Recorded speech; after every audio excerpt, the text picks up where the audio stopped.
At the time I'm recording this video, Pitch Perfect 2 is the number one movie at the box office, so I thought I was inspired to revisit the original movie, the first Pitch Perfect. I have the Blu-ray here, but it's probably on Netflix. And kind of the weird thing is I don't really remember why I sought out this Blu-ray. Like, I bought it once it came out. I blind bought it, only because I guess I heard it was good. And, I mean, needless to say, I'm not in the target audience for this type of movie. And it's good to kind of go outside your comfort zone a little bit and experience movies that you wouldn't necessarily always watch. And with this movie, of course, as well as the sequel right now in theaters, there are going to be a lot of boyfriends, husbands, little brothers being dragged to see the movie, but may find themselves enjoying it. At least I enjoyed this first movie.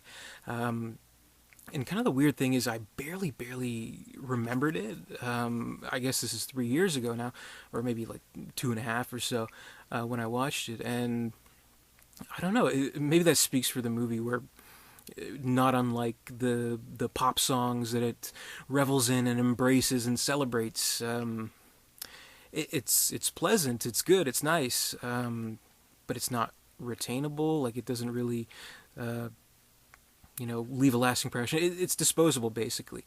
But that doesn't mean it's not a good movie. I mean, I can't really knock the movie. For the 2 hours that I watched it, again, I really enjoyed it. It's really funny because, I mean, though we'll have, other demographics being kind of dragged into the movie, there are really enjoyable aspects to it, because you kind of think, okay, it's like, one of those music movies, like maybe it's something like Glee, and oh my god, I can't fucking stand Glee. And it's like, oh, they're singing music, they're girls, they're gonna go to the championship or some stupid shit like that. But it's a very entertaining movie, actually, and it celebrates some good music. There's some good music in the movie. Like, I got The Sign. I Saw the Sign stuck in my head still. But anyway, and it does actually have some edgy humor to it, which I really liked. Most of which you'll find in some of the secondary characters in the movie. Like, obviously the first character, or the main character I should say, is Anna Kendrick, playing Becca, who's kind of the sort of angsty teen who's, the movie almost kind of goes for like a Taming of the Shrew kind of thing, just a little bit, where, like, the main guy in the movie is, trying to get her to loosen up and learn to love and things like that.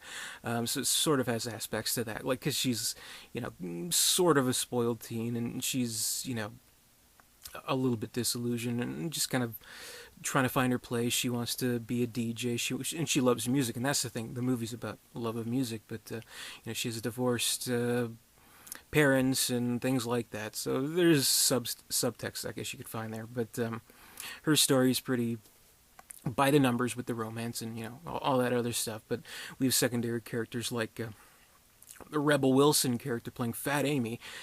Spoiler alert: her real name is Fat Patricia. So just letting you know that.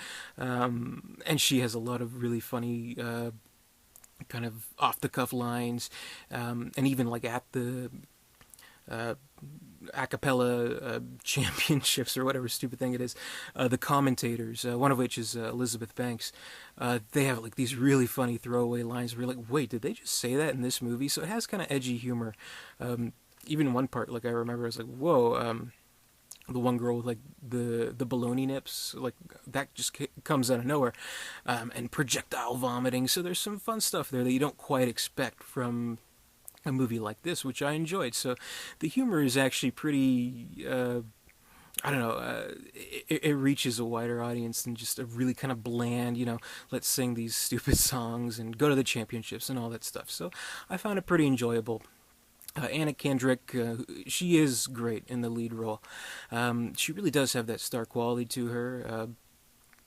As someone not in the target demographic, I don't really know her from the Twilight movies. I know she's in those more from mainly when I first saw her, Up in the Air, where she was nominated for an Oscar for Up in the Air, starring with George Clooney.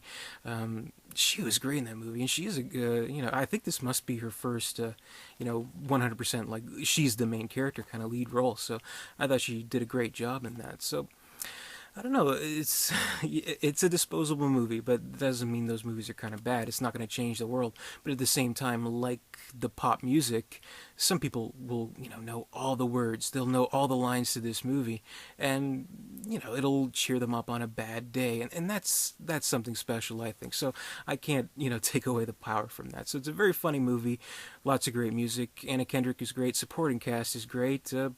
It's a pretty enjoyable movie, I gotta say, and though I'm not, again, can't stress it enough, not in the demographic here. I enjoyed it. So I'd rate Pitch Perfect 3 stars out of 4. It's disposable entertainment, but it's still entertainment, and I had a good time watching it and listening to some great a cappella music. I never thought I'd say that.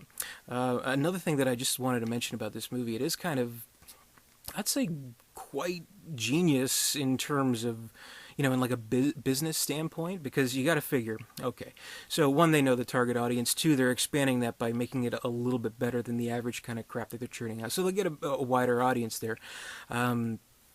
Two, since of course the target audience obsessed with music wants to listen to all their favorite songs, this movie it is released by Universal.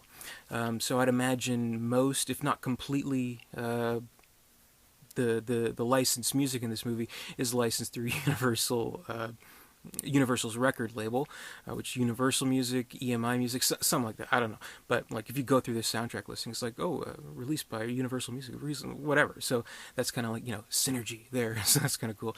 Even like when the romance in the movie, the nice guy. He's trying to romance Anna Kendrick's character. He's like, let's get together and watch these movies. Let's watch these wonderful Universal movies like E.T., Jaws, and The Breakfast Club. So there's that too. So I think it'd be kind of interesting, like if, say, you're like a business student and you want to kind of do like a report or something, kind of see the trends and how the popularity and its kind of integrated media successes after these movies are released. So maybe someone will watch the movie, they'll be like, hey, I like this song, and I'm going to download it on iTunes. Maybe it does better than it usually does. Maybe sales of The Breakfast Club increased, but the Breakfast Club, I mean, I hope that's always selling great, because that's a great movie. But yeah, that's my review of Pitch Perfect. Definitely check it out. It's probably on Netflix. If you have reservations about it, you may be pleasantly surprised. I know I was. So until next time, thanks for watching. Comment, rate, subscribe, all that good stuff, and I'll see you later.